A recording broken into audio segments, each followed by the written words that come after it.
Hey everyone, it's Emily Fox. Today's video is going to be a new reading vlog, and I'm really excited because this is kind of a throwback for me. I feel like I used to do this challenge where I was reading big books every month for a whole year. I did it 2 years in a row.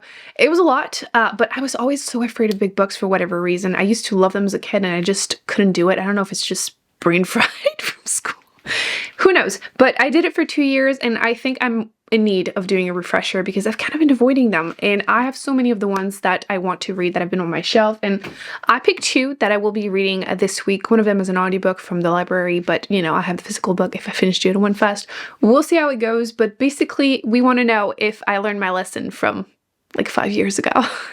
I feel like at the time I felt like my biggest issue was that I realized that it's so much time commitment that sometimes when you're disappointed, it feels like it was not worth it. And we're going to figure out that same question all over again this week, and we're going to cross our fingers it's going to go well, but who knows. The first one I'm really excited about, and it is an adult fantasy, the first book in a series, and it is The Grace of Kings. I believe this is the Dandelion Dynasty series, and I am scared, okay? I'm scared. It's a chunky one. It's 600, yeah, a little over 600 pages, and fantasy can be hit and miss. I feel like sometimes you start reading it and you've probably seen those like videos and it's just a bunch of words. Like you open it, it's like, okay, those are words. They make absolutely no sense, but those are words. And it can feel like that whenever you're not emotionally invested or gripped due to like magical system. Something has to grip you. So that's the first one we're hoping to enjoy. I have heard that people say it reads a little bit like a history book. So we're hoping though. We're hoping that it's going to go well. And the second one, I wanted to give it a shot because it was quite popular. I've been seeing it going around. It's a little bit outside of my comfort zone, but I like to read a couple. Would you say this is like contemporary historical fiction? I don't know. But these kind of books, I read maybe like 10 a year, 5, 10, and sometimes they're worth it because I give them 5-star. I'm like, oh, that felt good to get out of my comfort zone. And sometimes you're like, there's a reason it's not my comfort zone. It is Demon Copperhead. Okay, I have been seeing it. I think it was the winner of some prize that I was looking into. Apparently it was also part of the Oprah's book club. And don't worry, my edition is extra large because of the large print. I bought it used, so that happens. It's almost 900 pages, but I believe the normal size edition is like 500 or 600 pages too. Well, the audiobook is 21 hours long, so that's definitely a chunky book, but I'm looking forward to giving it a shot. I believe this one is kind of a modern retelling of David Copperfield, which I did not read. I'm not that familiar with like English classics. I do have a minor in French literature, so I've read a lot of those, but the English ones, I've been starting to read them on here, and like, I'm not that bad, but I feel like a lot of them, they just seem tedious to go through. Maybe some people feel the same about the French ones, but this is a retelling of it. I'm not familiar with it. I know the main character has like copperhead hair. That's all I know. I do know that he was born in the Appalachian? Why can I never remember how to say that? I swear it's because in French we don't have the last sound. Okay, it's les Appalaches, which like for some reason getting to that last syllable sucks. We're gonna use my best friend Google Translate. Appalachia. Appalachia? That sounds wrong. I feel like there's an accent, right? And I don't know if that's the right thing, but you tell me. Appalachia. Appalachia? Okay. The mountains. His mother was addicted to, I think it was alcohol, I'll find out. And he had kind of a rough childhood and obviously goes through it for 100 pages. We'll see if it's worth it or not. Like I said, sometimes it pays off, and I discover fantastic books that I adore. Sometimes I don't. I feel like in general with these specific genres, I have to be, again, emotionally invested in characters. I feel like fantasy, if the magic system is interesting, I can look past it. In here, there's no magic system, so it needs to be good, or the writing be really good. So we'll try it, and if I finish this one fast, I can get to this edition. I won't even need my glasses. So I feel like when you look at them like this, that sounds impossible to finish in a week, but I usually try to read 100 pages a day, so I could squeeze that one in a week. And again, the audiobook, 21 hours. I usually listen to my audiobooks at 1.5, and it's not like reading. I feel like online people are like, oh, I listen to it at 2 or 3, and I'm like, You understand those words? I don't know if it's because it's my second language, but like I don't. Sometimes the narration is really slow. You can increase it up to 2, but I don't ever go faster than that. I don't ever go faster than that. And sometimes you have to go a little slower. But 1.5 is usually where I'm at. So let me know yours because I'm curious, because when people tell me 2 or 3, I'm like, it's gibberish at that point. If it goes badly, I'll just give you updates about different things, which I actually, my last vlog I mentioned, I got the cats a giant wheel, which was a lot of fun to build. It took like an hour. Definitely have someone else with you, which I did. It helped a lot. A lot of you were asking if they are using it, and the answer is yes. The answer is yes. So far, I got it because of Chunky. Not because he is chunky, it's because he's a noisy baby. He's always yapping. And he uses it the least. You can see him walking. He never runs. He walks on it, and he's usually just yapping the whole time. He's just a chatty baby. So it is what it is. I've accepted my fate. But Claudia does use it. She runs on it. She is very athletic. It lasts about 2 seconds, but she goes for it a few times a day. She also likes napping on it, which cool and expensive bet, but it's okay. But the one that uses it the most is Charlie, and Charlie looks like a freaking panther every time he uses it. Like, he runs full speed. He's still learning how to stop. Sometimes he does a whole like 360, but it's okay. He looks fantastic running. I'm always super impressed. He goes fast, and I feel like the clips will let you know the difference between the sizes, because it can be hard to show you on camera, but like Claudia is so much smaller than Charlie. Charlie's all legs. I'm hoping they're going to keep using it, because I tried to put it in a bedroom and they weren't touching it, so I brought it back in the middle of my living room. So I've accepted my fate. I'm a crazy cat lady. 3 cats, I should have known, and it's gonna stay there until, I don't know, at least they're using it. So okay, so I wanted to update you. I am at chapter 15. You can't really tell. So that's page 171, and it took me a little while to get into it. I don't know if you can hear Claudia's having zoomies. It took me a while to get into it, but things eventually picked up, and now I am invested, but it's starting to slow down again, so I'm gonna pause and we're gonna do something upstairs in a second. But yeah, I feel like I understand why people were saying that this read a little bit like a history book. She can't stop chatting. I am definitely someone that can get overwhelmed with a lot of characters in a story, and this one, so there's literally like 3 pages in the beginning of just the important characters, and I'm already mixing people. And like there's a lot of side characters too, and like it's over, I think, decades, I'm assuming, the whole book, because we're skipping parts, you know, big battles, and it's just words and words and words, people, places, and I'm like, I cannot follow you anymore.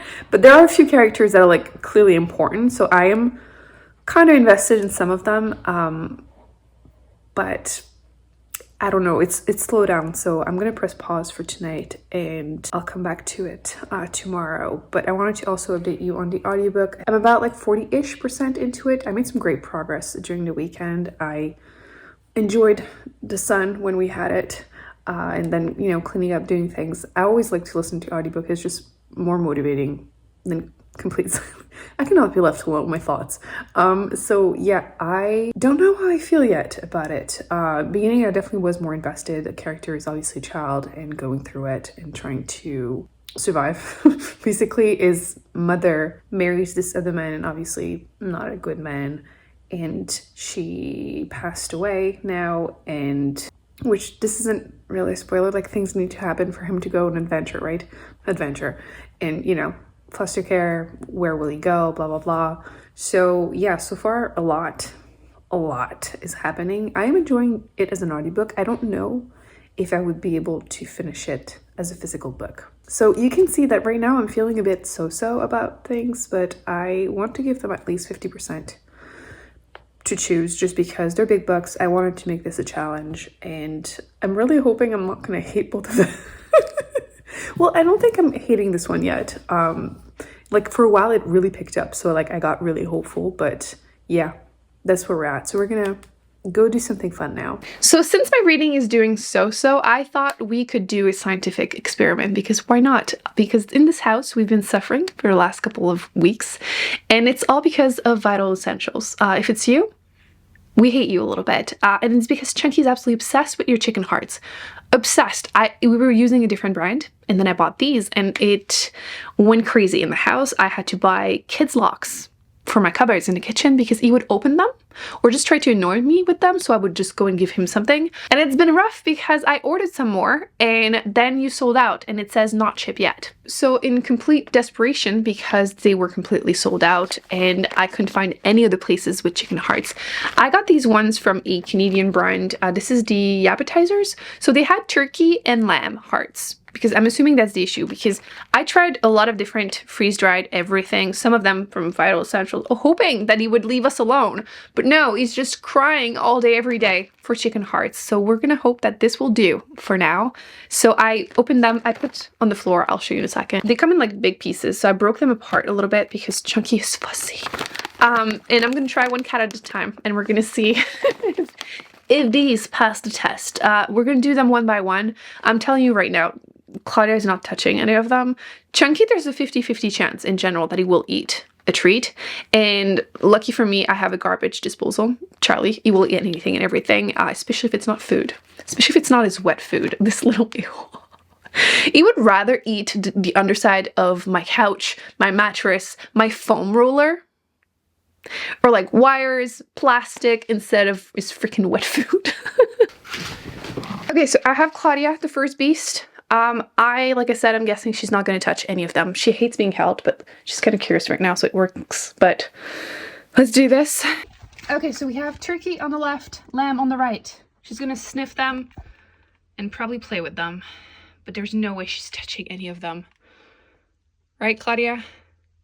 Yeah, that's what I thought. She does not care. She never eats any treats, literally ever. Oh my God!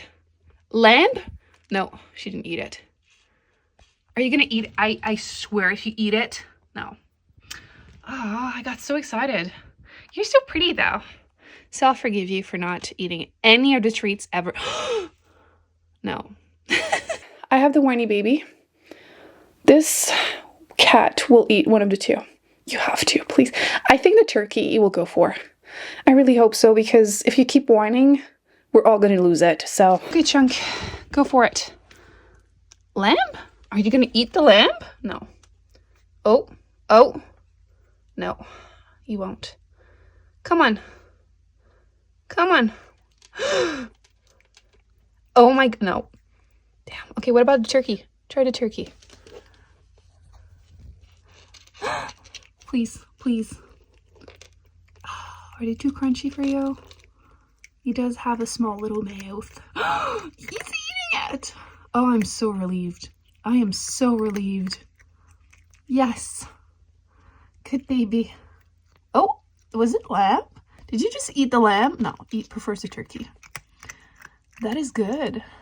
We have the lamb to get rid of, so I think Charlie will eat it. Charlie will eat anything. So if Charlie doesn't eat it, I would be shocked. Shocked. So let's grab the last baby. And last but not least, we have Charlie. This is my best baby, even though he's the most destructive one. And he wants to know what everyone was doing in this room, so. Oh, he knows that word. Do you want a treat? You know that word. Come on, babe. We have some left over.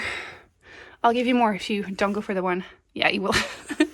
He would eat literally anything and everything. Literally anything and everything. But we want to know if you're going to eat the lamb. Yeah, he will. If he didn't, I would have thought it was awful, because that cat will eat. What a fun experiment. Nothing was a surprise, but it was still interesting to test. If you have anything else that your pet likes that you think they might like, let me know, because I'm curious. I know this brand also have, I think it's kangaroo. Maybe that's what Claudia needs. Maybe that's what she needs, because clearly she's speaking. I'm gonna go back to reading. Hopefully it goes well. And Charlie, you're so long. You're reaching it. That is crazy. Look how long he is. He can reach it. Like, dude, you're so stretchy. Okay, quick update, because the book, I read like 100 more pages. I struggled so badly that I literally commented on, are you dirty? Better? I commented on Patreon asking you, how is your reading going? Because I'm struggling, and it's divided. Some people say that it definitely gets so much better, and then a lot of you already put it down before I even did. So I think I'm going to give myself a pause for tonight. I feel like all I'm saying in my updates is I'm pausing.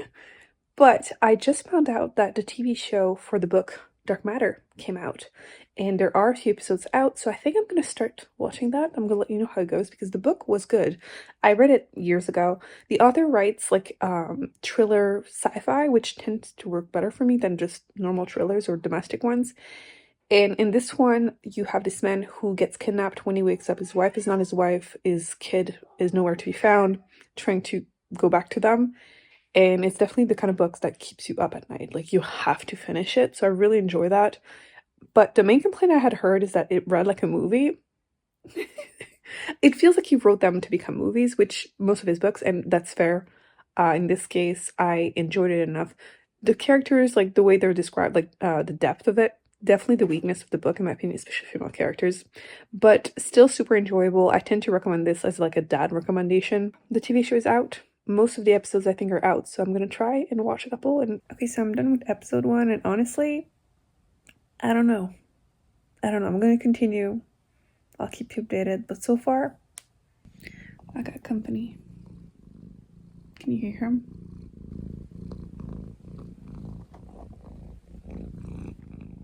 Episode 2 is also okay. I don't know how I feel about it. He's trying to eat. He's trying to eat the phone. Yeah, I don't know how I feel about the show. I mean, the book was good, so I'm gonna keep trying, but oh, my little vampire. Yeah, okay. He's like, enough, we're going to bed, so I'll see you tomorrow. Another day, another update. How is my reading going? I keep putting the book down after like 10 pages. And I try again, and I try again, and I try again, and it's not going well. I really stubbornly want to love this, and I'm not. So tomorrow's gonna be my last shot before I give up. Hopefully it picks up. The audiobook is going fine. I did increase the speed because, again, I'm losing interest, which is not good. I'm starting to prove to myself that maybe big books are not worth it. It's not true, but like in this case, maybe.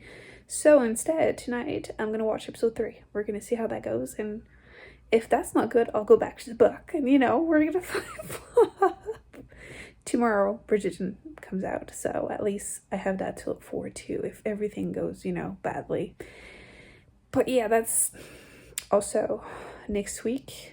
I've decided what I'm doing for the vlog, and I'm really excited. So like, even though I'm kind of upset that both of these books are not working out the way I would want them to, I know next week I'm going to be reading 2 5-star books, so that makes me feel better. I officially give up. I did finish the audiobook, so we'll talk about this, but I officially give up on The Grace of King.